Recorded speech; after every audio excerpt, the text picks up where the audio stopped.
Birthday भन्ने बित्तिकै नानीहरू कति खुसी र कति एक्साइटेड हुन्छ है हेर्नुहोस् न।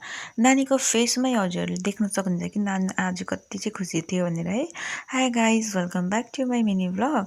र गाइज आजको बर्थडे पार्टीमा चाहिँ के बनाउनु भएको थियो भन्दाखेरि चाहिँ यहाँ माइजू र बुहारी भएर चाहिँ हेर्नुहोस् है मासु है आलुदम दाल भात पापडहरू बनाउनु भएको थियो भने अनि यहाँ चाहिँ हाम्रो आमालाई चाहिँ खिर बनाइदिनु भन्नुभएको थियो नि त। अन्त आमाले चाहिँ बनाइदिनु भयो खिर है। र यसरी नै बर्थडे स्टार्ट चाहिँ हुनु आँटिसकेको थियो है। अन्त बर्थडे चाहिँ कहाँ हो भन्दाखेरि चाहिँ यहाँ मामा घरमा है। अनि यहाँ हेर्नुहोस् है यहाँनिर चाहिँ बर्थडेको सेटअप चाहिँ आजको यस्तो छ है। सानोबाट सिम्पल चिटिक्क परेको र हेर्नुहोस् है नानीहरू सबैजना चाहिँ हाई भनिरहेको थियो नि त। एकदमै नानीहरू बर्थडे भनेपछि कति खुसी भइरहेछ नि त।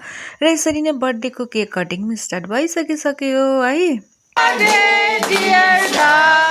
Happy birthday to you. र गाइस आजको सेलिब्रेसन चाहिँ यस्तै चल्दैछ है। कस्तो लाग्यो भनेर पनि हजुरहरू कमेन्टमा भनिदिनुहोस् होला। र नानीलाई पनि साथैमा ब्लेसिङ्स दिनुहोस् होला है। बर्थडे विस गरिदिनुहोस् होला। र हेर्नुहोस् है गाइस यहाँनिर चाहिँ फेरि फर्महरू बेसी भएर यहाँ एकअर्कालाई छरेर चाहिँ अब बर्थडे भएपछि यतिको रमाइलो त भइ नै हाल्छ नि त कि कसो भन्नुहोस् होला है। र यसरी नै यहाँ केक चाहिँ नानीहरूलाई खुवाइदिनु हुँदै थियो र यहाँ टिका पनि लगाइदिँदै थियो उसको बाबुले है। सबैजनाले टिका लगाइदिनु पर्ने हुन्छ नि त। र टिका लगाउँदै यसरी ब्लेसिङ्स दिनुहुँदै थियो है उसको बाबुले। अनि यहाँ हेर्नुहोस् है आज चाहिँ ठुलो मान्छेले चाहिँ यहाँनिर केक र खिर चाहिँ सर्भ गर्दैछ। यहाँ हेर्नुहोस् न ऊ गर्ने अरे है। अन्त यहाँनिर चाहिँ यसरी नै हेल्प गर्दै थियो नि त उसले। अनि सबैजना नानीहरू चाहिँ बसेर चाहिँ इन्जोय गर्दै थियो है। र बर्थडे गर्ल चाहिँ हेर्नुहोस् न खाइसकेर आएर पनि यहाँ गिफ्ट गर्नु लागि रेडी है। नानीहरू फेरि गिफ्ट भनेपछि यति साह्रो खुसी र कहिले खोल्नु भइरहेको हुन्छ नि त। खोल्नु मात्रै त ठिकै हो नि। यहाँ हेर्नुहोस् न नानीले चाहिँ फेरि यहाँ कलर पनि एकछिन भए पनि गर्छु भनेर गर्नु थालिहाल्यो है। र यसरी नै नानीहरूसँग चाहिँ एकदमै रमाइलो भइरहेको थियो। अन्त खाना खाने पनि टाइम भइसकिसकेको थियो।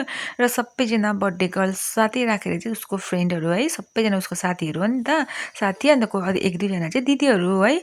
र सबैजनाले चाहिँ खाना खाँदै थियो है। र बर्थडे चाहिँ डान्स बिना त इन्कम्प्लिटै हुँदो जस्तो लाग्यो। हेर्नुहोस् न उनीहरूलाई एकछिन भए पनि डान्स चाहिँ गर्नै पर्ने है।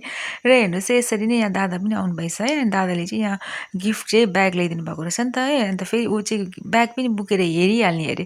र यसरी नै कति खुसी भइरहेको थियो नि त। र साथीहरू आजको बर्थडे चाहिँ यस्तो थियो। Thank you for watching bye by.